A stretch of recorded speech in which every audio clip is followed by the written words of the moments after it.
Hello, everybody, and welcome back to another episode of the Big Bros podcast. If it is your first time joining, welcome. My name is Ilan, and I am joined by my lovely friend and co-host Jeremy. But more importantly, today we are joined by Kirk Peterson, who is a leadership and high-performance coach with more than 30 years of experience working across business and sport. As the founder of Performance Shift, Kirk helps leaders and teams build stronger cultures, improve trust and accountability, and perform at a high level without sacrificing long-term well-being. His work draws on decades of experience as a business owner, coach, and advisor to organizations and emerging leaders. Kirk, thank you so much for joining the podcast. No, pleasure, but more importantly, thanks for having me. It's our pleasure too. You've spent more than 30 years advising businesses, teams. What's something early on in your career that you believed about leadership that after a bit of experience you just decided or realized just wasn't the case? Well, let me start off by saying your introduction freaked me out because 30 years makes me feel really old, right? and I don't feel that old, but I must be. So the answer is there's actually a lot of answers to your question. Mm-hmm. I learnt a lot of things early, and every day you're learning. I mean, I give myself a title or a brand of a lifetime student because you're always learning. I don't care if I'm meant to be an expert in high performance, you're always learning. If you watch me go for a run, I've got podcasts, I'm listening to audiobooks, I'm always learning, and I'm meant to be an expert. So there's lots of lessons. So let me start off by saying one of the big things would be people skills. A lot of people today get promoted the wrong way. We get promoted because of tenure. We get promoted because it's the next step in our career. We get promoted because there's an opportunity that there's a vacant gap. That doesn't make it the right decisions. So what we have to do is learn that we don't get promoted by how good you are at your task. You get promoted at how good you are at your task and how good at your people. So you can't be task orientated only. You must pick up people skills at some point. And what I see is people don't pick up people skills, but they get promoted because they're good at a task, and then they hurt the culture of the next job they've got. So the words I use is we frequently promote people to a point of their incompetence. And we've got to be careful of that. So I always suggest that people should get trained on people skills while they're doing an emerging leaders program, well before they get a position. And some people will actually pull back and say, this isn't for me. How valuable is that lesson? That you've learnt it before you've got the promotion. Because sometimes, I think an orchestra probably has the right fundamentals. And what I mean by that is there's one maestro and there's musicians. And you're allowed to be the maestro if you want to, but there's one position for that. But you're also allowed to be the best guitar player in the world. You're allowed to be the best percussionist. There's nothing wrong with being good at your task. So an orchestra gets that right. Business, not sure if we get it right. So that's one of the lessons. Talking about people skills there, why aren't we being taught those skills in universities, in schools? Why is it always focused on the academics? Why is it always focused on the knowledge? It's something that in, I guess, my career in physiotherapy, I always think of like the best physiotherapists and the ones that I've learned from. And those were the physiotherapists that were able to dumb things down for me and to teach things in a way that you're just having a conversation with them. They're not trying to outsmart you in any way, and you're able to connect with them. And that's what they say goes for the best, I guess, physios, but probably the best healthcare practitioners, the ones that you can connect to. They have those people skills. But I think back to my degree in university, and no one was teaching me how to connect to a human on a one-on-one level, how to almost get them on your side in a friendly manner. Why aren't we learning those skills early on? It's absolutely one of my pain points that I think the academic system is massively flawed. ATAR score, please. So why do we flatten everything? Why have I got to be good at English and maths? Because most people who are the best are the best. Let me use Michael Phelps. Michael Phelps, do you know he's 6'3"? Do you know he's got really short legs? It's all in his arms then. It's all in his upper body and all in his arms. Great for swimming. And the best of the best, when you study high performance, they have natural traits. So we've got to develop kids from a very young age with people skills and fundamentally emotional intelligence. Everyone talks about emotional intelligence, but they don't have a clue what it is. You know, you'll say to somebody, what's emotionally intelligent? And somebody will say to you, oh, it's when you're intelligent emotionally. And I go, thanks, that's really useful. You know, there are, by Daniel Goleman's research is the one we follow the most. There is 5 pillars. And the 5 pillars are motivation and desire, self-awareness, self-management, relationship management, and social awareness. Those are the 5 pillars of emotional intelligence, and we need to be trained on that much earlier than this ATAR score thing. Because the best of the best people actually use their strengths. There's a whole study, and Marcus Buckingham, I would say, is one of the leaders around the world for this, and that he studies strengths-based movement. No one becomes the best of the best, Michael Phelps, with working off his weaknesses. If everyone tried to make him a runner, he would not be an athlete, let alone a world champion, let alone the best swimmer of all time. So I hear you loud and clear.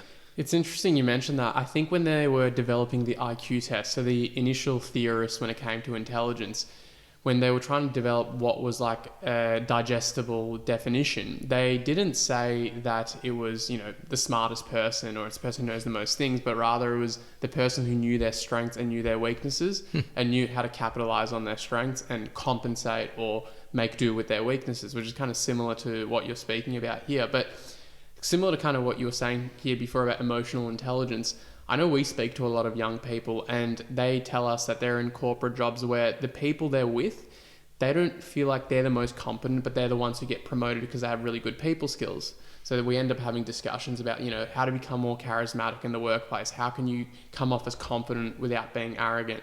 And our conversations always go back to, well, can you learn to be more emotionally intelligent? Can you read people's body language? And I'm curious, you know, you mentioned before that, you know, when you're training individuals and you're training leaders, emotional intelligence is one of the key pillars. But what's something practical that they need to learn or that you find is useful that can start to get the ball rolling? Sure. So people frequently ask me, can you move your emotional intelligence? The answer is yes. There's a bit of nature and a bit of nurture, but the answer is yes. However, you've got to follow some fundamentals. The first is the person's got to have strong motivation and desire to want to. There's the first one. The second one, you have to absolutely receive feedback. Now, that's a dirty F word. Why? Because people don't like feedback. People don't like feedback, and it's crazy. The only way you improve self-awareness, which is pillar 2 of emotional intelligence, the only way is accepting feedback, because you don't know what you don't know. So the argument around the world is, you know, how do you judge your self-awareness? Well, you can't, is the answer. You can't actually be 100% confident because you don't know what you don't know. When I ask people, do you have self-awareness? Everyone says yes. So if I'm a 2 out of 10, I still say yes. Why? Because I know 2 out of 10. I only know what I know. I don't know what I don't know. So the only way you get to improve your pillar 2 of emotional intelligence is to take feedback. And everyone fights back with feedback and they don't want feedback. Well, I can tell you in a high-performing team and high-performing leaders, they embrace and normalize feedback. Is it because they don't take it personally? Great question. So there's an argument, a big argument that happens around, oh, you know what, stop taking it personally. And I fight back on that psychology. I fight back lots on that. And I go, when I give you feedback about you or your behavior, how the hell do you not take that personally? I actually push back to say, and I'm quite serious about this, and that is, I don't think it's humanly possible not to take it personally. Of course. So I go the other way. I go, it's not humanly possible. So therefore, I say it's okay to take it personally. I also think it's okay to get defensive. I think it's okay that you justify it. Now everyone's going, really? And I go, hang on, there's a catch. There's a catch, and it's called they have to be your inner voices, not your outer voices. There's the catch. But Can you explain that quickly, what you mean by like inner versus outer voices in this context? Inner voice is when you give me feedback and I go, who are you to tell me that? Like, you have no right. That's the outer voice. Inner voice, keep it in, right? And deal with it internally. And if you want to tell somebody, tell your partner at home, tell your close friends, tell your dogs and cats, right? But don't tell the person that just gave you the feedback. Don't let them feel that, oh, I shouldn't have done that. Because you're stopping your supply of self-awareness. Right. So we've got to normalize feedback. And I watch people, so we've got this thing called the feedback journey. that says you'll take it personally, you'll get defensive, you'll absolutely justify it. But you've got to keep going. And the next step is the star of the show, which means taking ownership. You've got to stop and say, is the feedback I got any merit? Is there any substance to that feedback? And if the answer is, yeah, only about 10%, well, that's enough. So now you go to the next step, and that's plan, what am I going to do with that? What are my learnings? And what's my potential new behaviours? A lot of this stuff sounds like it could be speaking to mentors, and it could also be speaking to fresh employees. You know, someone that has just entered a workplace, they've got a boss, they've got a mentor, someone they're working with closely. They're going to be given feedback. They're going to be tested. What is your best advice to a fresh young employee when they are potentially dealing with a boss or a mentor who is pretty traditional in their responses towards them? And what I mean by that is they might be hard-nosed, they might lack some emotional intelligence themselves, and they base your worth in the workplace according to how hard you work, maybe in terms of how long you stay in the office and how long you have stayed in that job for. So tenure, and therefore that tenure would eventually equal promotion. So speaking to that young employee that is dealing with a boss like that, what are the things that they should look out for, and how can they best navigate someone that is traditionally hard-nosed in their demeanor towards them? The first is your attitude. Yeah. And so I always want people to be lifetime students, which is what I articulated before, and you got to get addicted to learning. So I want you to feel, if you're young, you have to make sure that you are maximising your learning. If that maximised learning means you have a mentor in the office, if it means you're in the office more than what you'd like to be, maximise your learning, because your career is in your hands. It's not in your boss's hands. It's in your hands. So yes, it might be convenient to work from home. Yes, it might be nice that I get to sleep in a little bit longer and not have to travel in. But we're talking about your career here. So I've got exposed to lots of CEOs that absolutely hate the 2 days in the office, 2 days from home. Yeah. Right? Absolutely hate it. I know that firsthand. However, I look at some young crew and they go, I love it. In fact, I'm never taking a job that doesn't. And I go, that might suit you, but let's talk about you. Let's not talk about what's easy, right? Because I say it's easy to do, but it's easy not to do. We've got to make sure that we go, how do I maximize my development, my learnings? If that means you're at home, it's at home. If it means you're at work, you're at work. How do you make sure you maximize that learning? So let's not get hell bent on, I'm entitled to this. No, I don't buy that, right? And when you're 40, 50, yeah, I probably can understand why you want to do it. But when you're young, which is the question you asked me, you know what? Tailor make it to you.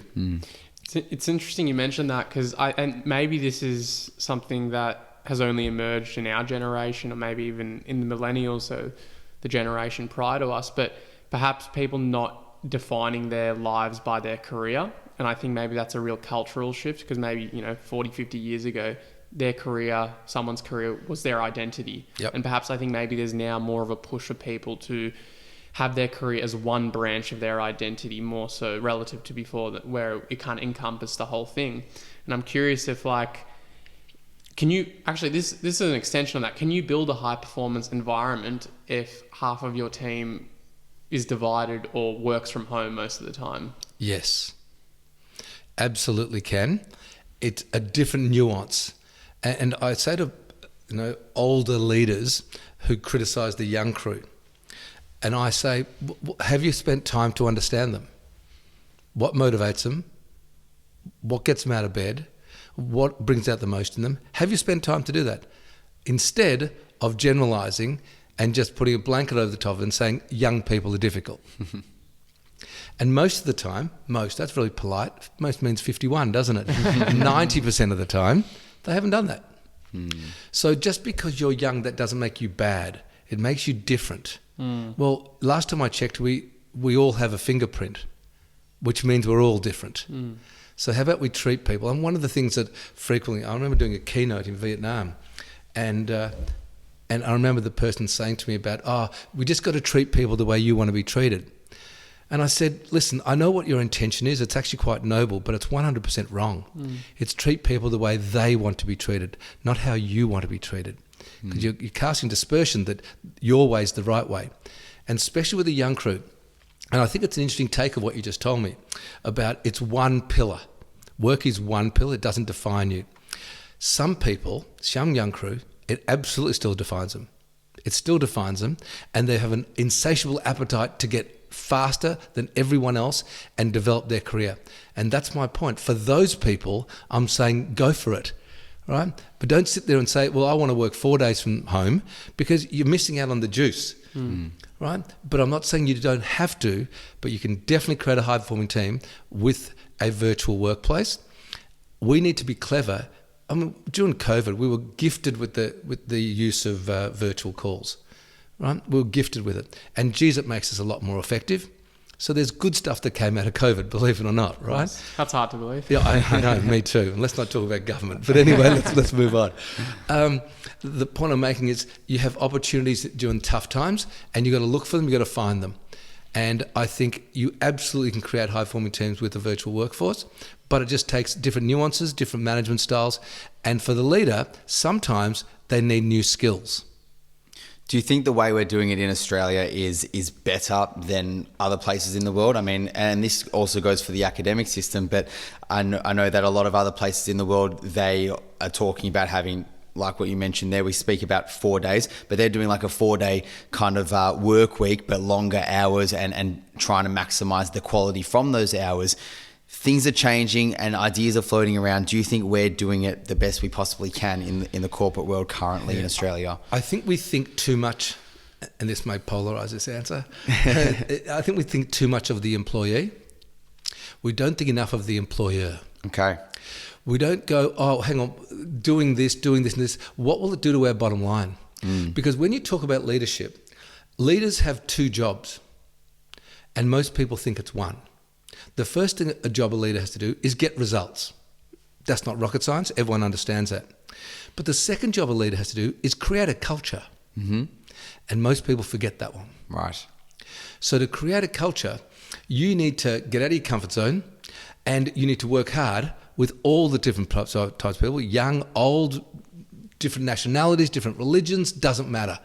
You have to find a way to create that culture that works. And that's why we study high-performing teams, because it's difficult. And now we've got a formula of 10 macro pillars and 37 micro pillars after the research we had done. We can tell if a team's got a high-performing team or not. Well, based off of your work with many, many teams and many, many workplaces, do you find that point number 2 there, creating the culture, that is the thing that is lacked amongst workplaces, and therefore the results are dependent on that point number 2? Yes. So therefore, should that point number 2 almost be point number 1? We should be talking about point number 2 as point number 1 more so, and really drive the culture before the results. Well, I love quotes, right? Yep. And one of the quotes, a simple one, is every outcome is created by a process. So don't stress about your outcome, stress about your process. And your process is your culture. Sure. It's so true. It's so true. You listen to any sports coach after a win or a loss, they're rarely focused, or they are, although they won't admit it, but the same tagline is, yeah, well, we're really pleased with our process at the moment, and assuming we can, have everyone on deck and we're committed to doing the same thing. It's never about the outcome. So it seems like that's also been drilled into them, whether that's some form of mindset coaching or whether that's just their own experience working in high performance teams. Something I did want to ask you about is a lot of times corporate environments or any teams, they might have a set standard they want to apply, but what happens when their highest performer is also an individual who's not actually exuding the qualities that make up that desired good culture? And when I'm thinking of that, I'm thinking of maybe that in the sporting context, that AFL player who is racking up 30 disposals on the weekend, but at the same time, they're also out, being on social media, and there's bad publicity about them, and it's just obvious that there's something going on underneath. It's like, what does a coach do? Does a high performance team do when your best performer is also not exemplifying the qualities you want? A couple of answers to that. So they're commonly known as talented terrors. Talented terrors. So they're talented, they got great at their job, whatever it might be, but they're terror for your culture. And so there's a model that's called, let's call it an axis of performance versus trust. Sure. And of course, the right person is a high performer with great trust, of course. But the one that's a high performer and low trust is toxic. So your question was, what do we do with them? Yeah.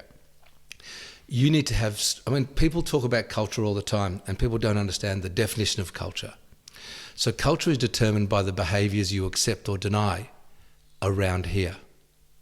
So what are the behaviours we accept or deny? So if you're doing behaviours that we're not accepting or that we're denying, then that becomes our culture. If you turn a blind eye to it, and one of my favourite quotes here is silence equals acceptance. Sure. So you say nothing to the person, or you don't manage that person, the culture becomes, that's the norm. So where do we get our culture from? Well, in a corporate environment, and I shouldn't say corporate, in a business environment, culture is created by the values. Now, most of the time, these values are fluff fest. And I hate the concept of values. I love the concept of behaviours. Why? Because I said before, culture is determined by the behaviours we accept or deny, not the values we accept or deny. So, for example, what you can say that a value you want to build your workplace on is trust. Yep. But then you're not behaving in a trustworthy way. So I'd say the biggest one that I hear, so trust is one, but the one that's bigger than that is the word integrity. Oh my God, please. Fluff? What does it mean? Yeah. What does it mean? I'm a simple male. I can't walk and chew, right? Don't give me tell me what you want me to do. So if integrity means that be honest, then say be honest. Yeah. If trust, which is the word you used, yes. If trust, so in the research on building trust in the workplace, 70% of building trust in the workplace is actually doing what you say. So how about we call it do what you say? Yeah. See how that's a behaviour? Yes. I'm a simple male. Tell me, what do you want? Kirk, I want you to be honest. Got it. You have to do what you say. Got it. Not integrity and trust. So we need to so I'm really big on creating like verbs, right? Verbs that are doing words, that they become your values. Not a value that I see many, many times. Here's a beautiful value, and then there's a paragraph underneath the value. And underneath, in the paragraph, is 6 or 7 behaviours.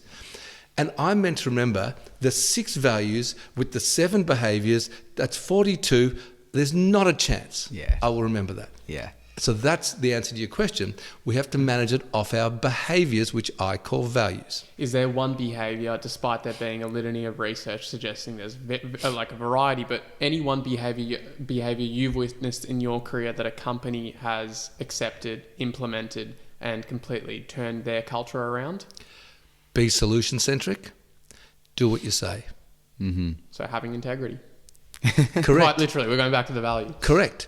So the value, but I'm big on dropping the word integrity and using the behaviour as the value. Yes. So therefore, I don't have to interpret anything. I'm not interpreting anything. You just tell me, do what you say. Got it. And really, it's a simple recipe. So do you find that although it's a simple recipe, so many companies and businesses rather are not following this simple recipe? So common, it's not funny. And why? Why aren't they following that simple recipe? Let them do it. I make more money off it as a business, right? so the fact is, because they're just wrapped up into the corporate jargon and the corporate rhetoric that we should have values. But we have values, and I say if they're written on your wall and not a tattoo in your brain, you haven't got them. I'd rather them not on the wall at all, but you all live them. And I'm big on the concept that if you have values, because we do a lot of values work, and if you're going to have values, you must follow 4 steps. A, you must know them. So I work leadership teams in all different sectors. So the first thing I say to people is, everyone, write down the values. You want to know what percentage everyone writes them down? The percent would be less than 10. Yeah. Less than 10. Yeah. And it's probably being generous. It's probably less than 5. So most of the time, people haven't got a clue what their values are. So the first step, you must know them. Second one, you must live by them. Go figure. Right? You're a senior leader, right? But if you don't know them, how do you live by them? The third one is you must seed them, which means drop them into your day-to-day conversation. And 4 is you've got to manage people off them at their performance reviews. So that's holding everyone accountable in the workplace, not just the leaders, it's everyone, isn't it? On an ongoing basis. Yeah. Because it needs to be a part of the DNA and the fabric of the business, not a cute thing that we look at occasionally in a tender document. And you know what's funny about that? It also, there's a downstream effect of who you hire as well, because you're going to look at it in the job application, their resumes, how they present themselves, the questions you ask them in that interview. And dare I say it, this is transferable, I would say, to even, making new friends or finding a partner. 100%. I'd love to know though, what if you don't, as you said, not knowing your values is a huge thing, but how can someone learn or know what values are important to them? So I want to go back to your point about interview, because I talk about that all the time, and Okay. I love the fact that you brought that up. So in an interview, you're interviewing me, okay? What I have an issue with is you normally are looking to fill the position. I'm looking to get some money and get a job. So we actually have a common interest here. So we kind of drink the same Kool-Aid, trying to help each other get to that point, because I'm trying and you're trying. So most of the time we're both trying, we kind of get there. But there's a mismatch, because I never asked you, what's the culture? And you can't articulate it. So if you're able to say, oh, by the way, and this I've said this in my own organisation, I'll say, so it looks like you've got the talent, looks like you've got the skill. That's fantastic. But I want to get the fit. So let's talk about fit. These 3 are, or 4, whatever the number is, are our values. If you can't exhibit those, you won't get past probation. Now, I don't know you from a bar of soap. I've met you for 30 minutes within an interview, but I want you to go away and think about this. And if you think you can't, please step out of the process. I don't care if you dog ate your homework or whatever excuse you gave me, but step out of the process, because you will not get past probation, I promise you. But I need to be able to articulate that clearly to you so you can make a decision whether you fit or not. But most people can't articulate their culture because they don't know their values and they don't know their behaviours. Do you think there are values, again, that word values, or I'm not going to say values. Are there certain characteristics that are completely lacking in the Gen Z population now that are looking for jobs, that maybe perhaps those values were there in our previous generation, in the generation above us? Have you seen a lack? It comes back to the question you asked me before, and that's, so I said before, not everything should be about the employees. It should be about the employer too. Because without the employer making money, you don't have employees. And I see frequently it goes too far one way. So the answer to your question is you need, as an individual, especially a young crew, is to, yes, worry about yourself. But I don't think young crew need to be told that. They're pretty good at that one, right? 2, your team. 3, the organisation. Boy, do I want people forgetting about that one. So young crew, ask, is that good for the team? Is that good for the organisation? If the answer is no to any of them, we need to learn and adapt. It's not just about employees. Too self-centred. Correct. We're employees and employers. As I said, all the legislation that keeps coming out, it's all about employees. What will happen is unemployment will start rising. And when we get there, our cycle will change again. Do we have to be that reactive? Can't we have some nous and go, hang on, if that goes too far, that's going to make businesses go out of business, and therefore we're going to have massive unemployment. Surely we can see that. Yeah, you'd think so. And we can't, but you're right, we should. Well, the current government can't say it, but again, as you said before, we move on. Well, you're so right, and we move on.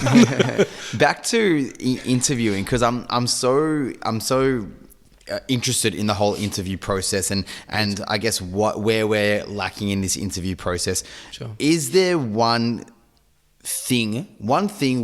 behavior, one question that people or younger crew should be exemplifying in their interviews to best impress the person that might potentially give them the job? So I don't know if I'm going to answer it for the best impression. I think that's a byproduct of this. I think I'm going to say what's best for the individual first. Sure. Yeah. And that will then be best for the team, which Yep. will be best for the organisation. Yes. Okay? Yeah. So I'm answering all three, but it starts with an individual. The first thing is I want the person to say, what is our culture? So if you're interviewing me, of course you should tell me. But if you don't tell me, why are you taking a job that you don't know the culture? Yeah. There's my first bit. So really dig deep into the dynamics of the current culture. Good, bad, and ugly. Because I need to make a decision whether I fit or not. That's one. The second one is another big rant of mine, and that is around accountabilities. Mm-hmm. I cannot believe that you will take a job not knowing what you're accountable for. Mm-hmm. Mm-hmm. And it happens 99% of the time. I cannot believe it because I'm just happy that I've got a job and you're going to pay me. Well, what about, and then I start and you hold me really accountable. And I go, oh, I didn't sign up for this. Well, what did you expect? Yeah. Well, the fact is I didn't ask. What are my accountabilities? What are the measurements? And the relativity of that? What did the last person do? Because if you said, and I'll just pick some numerical detail, like you have to do 100 of those. And I go, so what did the last person do to get relativity? And they go, oh, they achieved 50. Oh, why did they achieve just 50? Well, it's an aggressive target. Oh, okay. Then why have I got 100? Or, no, the last 3 people have been able to achieve it. So my first is culture and my second is accountabilities. They're the 2 questions you have to ask. Otherwise, I promise you're going to find out when you start, and then you get slapped over the wrist that you're not achieving your accountabilities, but you didn't sign up for them because you didn't ask. No. We love practical advice on the show, as you could probably gauge by some of our questions. And some of the things that, again, in our age group, in our friendship group more specifically, we'll find that they want to be leaders in their workplace, in their teams. Yep. And perhaps the culture that they're working for, they get to this point where it's like, I want to speak up, I want to be a leader in this team, but I don't think I'll be supported. But I don't know, I'm too scared to take the risk. Because, for whatever reason, finding another job is quite difficult. Applying for resumes, going for interviews and so forth is a challenge in and of itself. What practical advice would you give to someone who maybe in their mid to late 20s, they finished uni, maybe they're in their first graduate job or even their second job, and they want to move up the ranks, but they find that their team isn't supportive, perhaps their manager is quite unpredictable in a way, like, they're not giving them strict advice or clear roles, and perhaps the work they're doing isn't even matching the job description. And perhaps there's a bit of toxicity in the culture. And I use that word loosely because Sure. I think our generation also applies the term toxic to a lot of things that aren't. But it's clear that it's not a good cultural fit. Practical advice for them: should they leave? Should they stay? Or should they even bother communicating with the superiors? There's a word that's really important with younger crew, and the word is resilience. Mm-hmm. It's a really important word. We're not resilient enough, are we? Correct. And that's relative, all right? Of course. It's all relative to what's around you. But so my first part of your answer is take the learnings. Don't just throw in the towel. Because if you think that this one's bad and you think the next one's going to be better, good luck. Yeah. You're going from the frying pan to the fireplace, right? And you've got to make sure that the biggest part of leadership I talk about, the first pillar of leadership, is actually self-leadership. It's actually not leading other people. It's self-leadership. So to answer your question, what do I want younger crew to do? 1, be really cognizant of your standards. Are your standards high enough? And one of the biggest things in standards is attitude. B, what's your effort like? C, are you consistent? Next, do you receive feedback well? Next, are you accountable and do you take ownership? And lastly, are you resilient? Which means, do you not get knocked over and get back up? Or get knocked over and get prima donna about it and go, I can't believe this, I'm leaving. You need resilience. You need the ability to bounce back. Resilience means that people get knocked over. We all get knocked over, but how fast do you get back up again? How do you bounce back after adversity rather than capitulate under adversity? So not to attempt to paraphrase what you're saying in my own way, you're not necessarily saying stay at that job, but do a self-audit first. Correct. To really assess whether you've given it your all, Yes. whether you've exhausted all of your options. Yes. And be absolutely honest with yourself. Don't tell yourself any lies. Correct. And when you talked about the toxic leader, because that's a different nuance, I went all about the person. Sure. The second part of my answer would be with the leader. So you're my leader and you're really toxic. My favourite quote is control the controllable. It's my favourite quote. And you're not in my control. You're my boss. But I'm allowed to lead the witness. So I might say to you, so I know you're trying to get the most out of me, and thank you for that. But I actually know the answer on how to get the most out of me. It's A, B, and C. So lead the witness and give the answers to the other person. What's in your control is that you give them the answer. What's out of your control is whether they use it or not. But what I watch people doing is I ask this person who's complaining all the time, listen, the person got it wrong and doesn't know how to get the most out of you. So what's the answer? How do you get the most out of you? You know what the answer I normally get is, I don't know. And I go, hang on. So I ask you what the answer is and you don't know the answer. How's he going to get it right? He's never going to get this right because you don't even know the answer. So my point is, even with a toxic leader, give them some feedback on how to improve. We need to, if it's a toxic leader, we need to give and receive feedback. That's normal in a high-performing team. And they're not toxic for telling you that you fell short of your KPIs either. You know, they're just giving you feedback. I think that's the one issue. Wow. I think we have maybe with some individuals in our generation is, as you said, they're not resilient enough, but they're quick to label someone with a pejorative term as soon as they're being honest with your work output. So I love that a younger crew says that. I love it. But I think sometimes leaders actually deserve it. Okay. And this is why I mean it. So what happens is we do this thing that we catch up and do a performance review once a year, which is ridiculous. And once a year, you only have one chance to tell me where you feel. You tell me and I get shocked. What? Oh my God, he's a toxic leader. Because you haven't taken the opportunity for the 12 months to communicate with me and you used this as your catalyst to give me feedback. Feedback should be frequent and informal. And you should have told me way back there. So sometimes the leader deserves it because they're not doing what they should be doing with feedback. And we've got to be giving feedback a lot more often and you've got to receive feedback well. Because if I don't receive feedback really well, you'll choose not to give it to me. So it's not the message per se, it's the way in which it's communicated. And the frequency, right? And I mean, we talked about AFL before, right? And I'll use St Kilda as a high-performing team. I won't use Carlton or Melbourne. Hey, well, we just got to look at the ladder, don't we? Oh, don't, you hurt me. So if St Kilda's a high-performing team, they have a strategy at the start of a game. They have quarter time, half time, three-quarter time, and end of game reflection. Then they have Monday morning team reflection. They have Tuesday morning individual line coach reflection, and Tuesday afternoon individual video reflection per player. That's 7 reflections in a week. Yeah. And we sometimes have an annual performance review in business. Go figure. So I want people to drive their own feedback. If you're not getting enough, go and ask. Don't complain about it.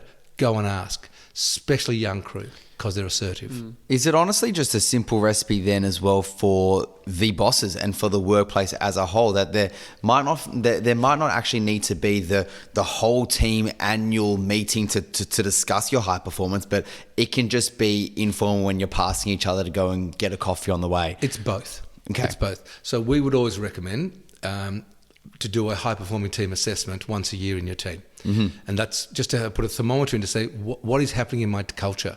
What's happening in my team dynamics? Yep. You can't go with my opinion or your opinion. We need a collective. And that's why we're well known now for running high-performing team assessments for leadership teams and or any teams. So you need to do that. but the conversations in between are Yes. as valuable. Yeah. Yeah. Right, and I don't like the once a year concept of a performance review. Right, performance reviews should be done monthly. Yeah. And they should be run in a way that you're doing most of the talking and I'm doing most of the questioning. Not the old-fashioned way, which means I do most of the talking and telling you what you're not doing well. That's an old-fashioned way. Not to rip into young people more, but something I've just also noticed. I don't know why I'm in this mode right now. While you're young, you're allowed to do it, right? Yeah. Look, maybe because it's...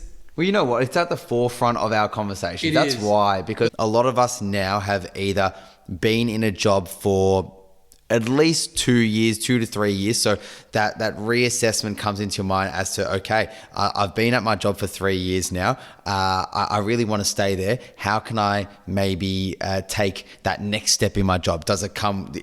Should I be having a conversation about a promotion, or have I not deserved it yet, or should I be taking a sidestep and going to a different job? And I find that unfortunately it's too often that people take plan B, where they think, I'm seeing things that maybe are I guess I'm not getting.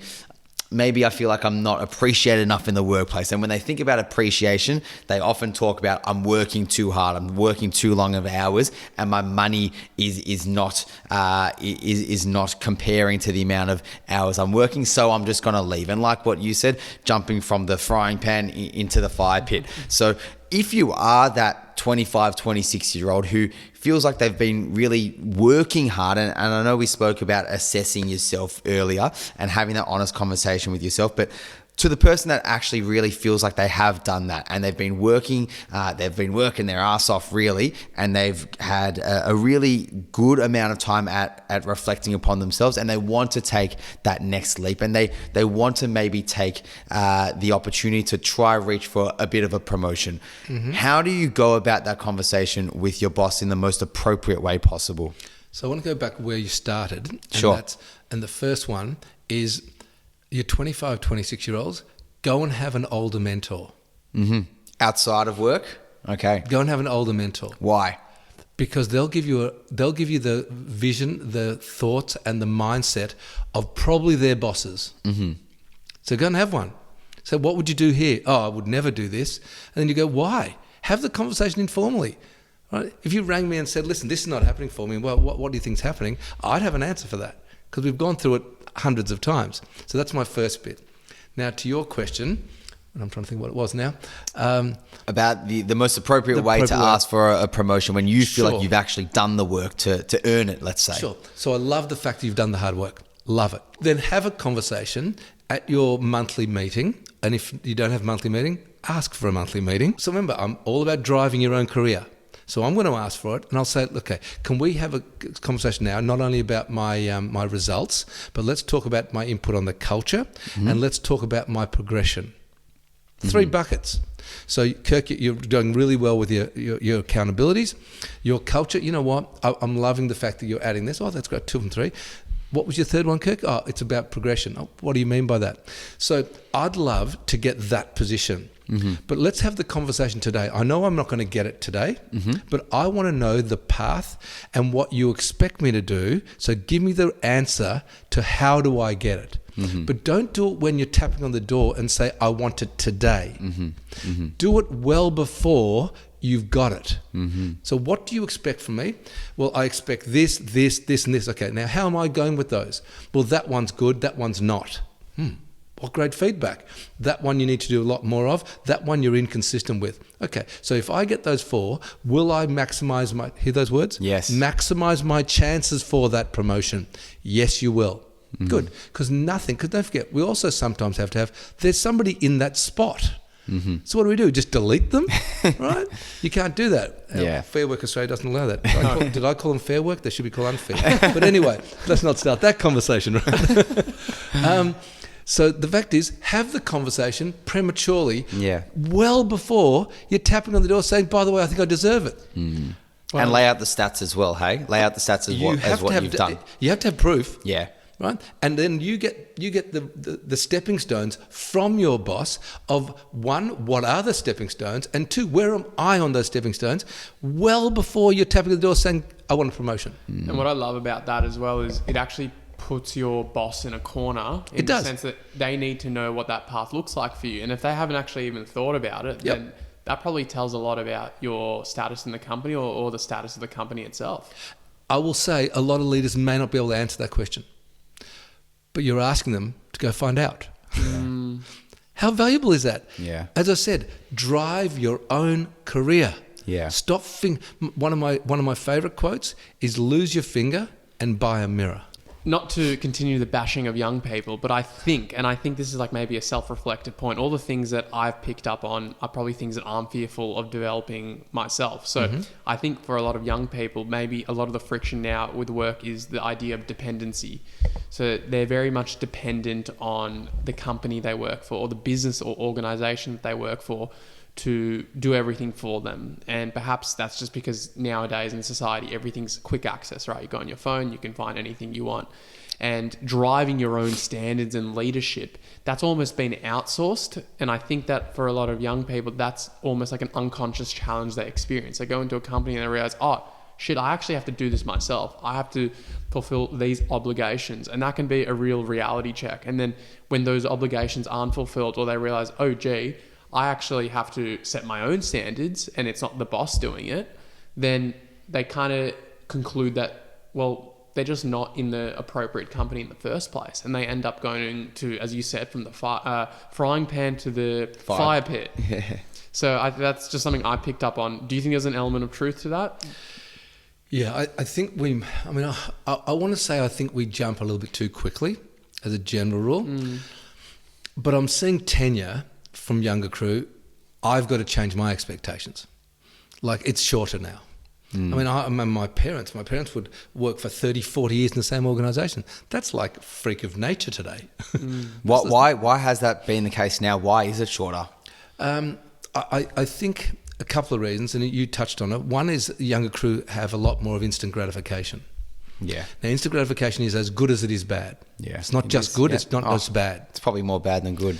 You could argue that, right? So instant gratification, sometimes we have to learn, I have to do the work to get that. And that's why I answered your question a certain way, is get told why you have to do it and what you have to do, then do the hard work and then ask for it, rather than tapping on your boss's head and say, I think I need a promotion. Yeah. Why? I've got a new rental property and I need more money. Well, mate, that's got nothing to do with me.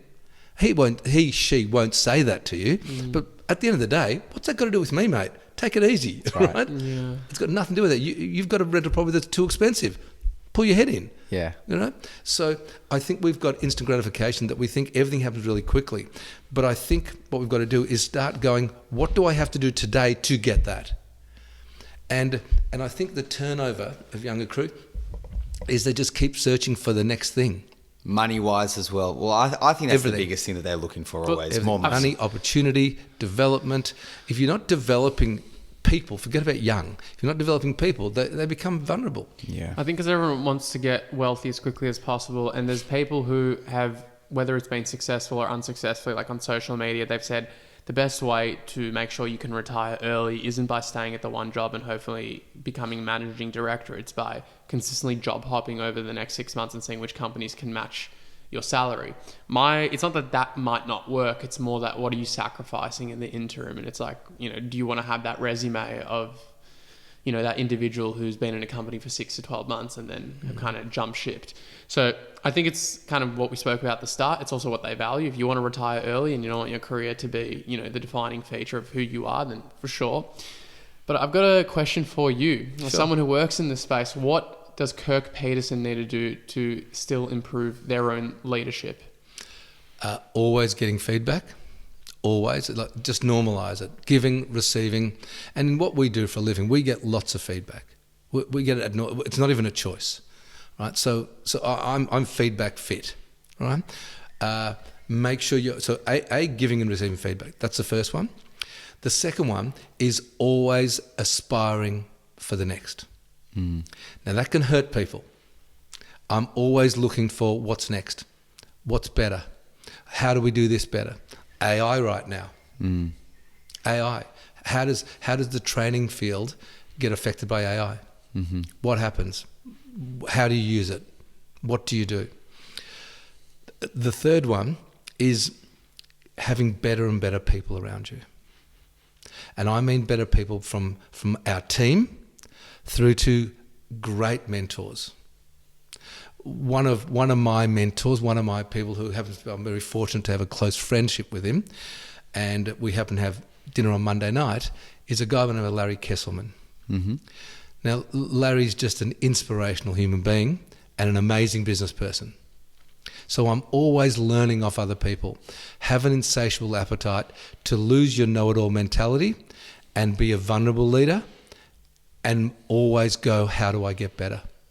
Amazing. And you pretty much touched on it there, but that leads us to our final question, which is a question that we ask all of our guests, and that is, what is your sweet spot? And now you'll see that we've got some muffins here, and we ask this question in association with those muffins as well, the sweetness of the muffins, and that's what is your sweet spot, Kirk?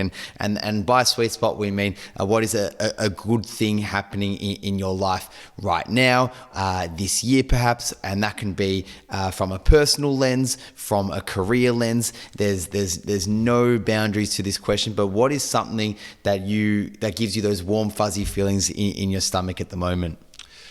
Great question. So I've got a couple of answers to that. My muffin spot, my sweet spot. Yes. I'm very, very lucky. I'm very lucky. And I'm lucky because I do what I've been put on this planet for. I've been able to find my purpose. And when you find your purpose, you'll never work another day in your life. So my purpose is to realize and fulfill potential in individuals and, of course, teams. That's just a group of individuals. Yes. I worked really hard to find that purpose. And when you do all the hard work to find it, you will realize it's really easy. There is models to help you with this. I did it blindly, and it took me 6 to 12 months, but I found it.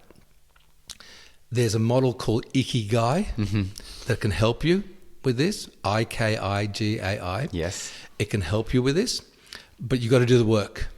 So my biggest sweet spot is to find your purpose. There's one. 2, you've got to have beautiful people around you. I'm an only child. My parents, unfortunately, recently passed away. Within the last 8 to 9 months, both of them passed away. And the love of my friendship group and the loyalty of my friendship group just chokes me up. That's how beautiful they are. I'm very fortunate to have some beautiful people around me. So that'll be my second.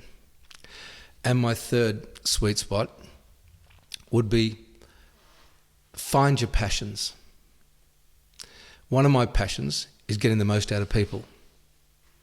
I'm doing this for a living.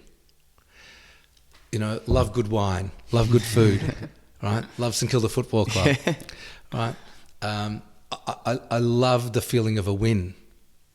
Love exercise. If truth be when I finish, not when I'm doing it, right? I love being on a boat. I love, this is going to sound really old-fashioned, but I love Kaluran milk. Okay.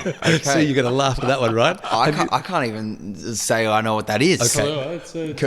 Kahlua, it's a dessert. Coffee liqueur. Oh, liqueur. Gotcha. You must have one now that I've said it. Have some Kahlua with some milk, and you'll laugh at my expense, but it's beautiful. But see how I know my passions? Yes. That's a sweet spot. Because whose job is it to fill your passions? Mine. Right. Yeah. If you don't know them, you can't fulfill them. So that's the third sweet spot, I would say, for me, and that allows you to put a smile on your face more often.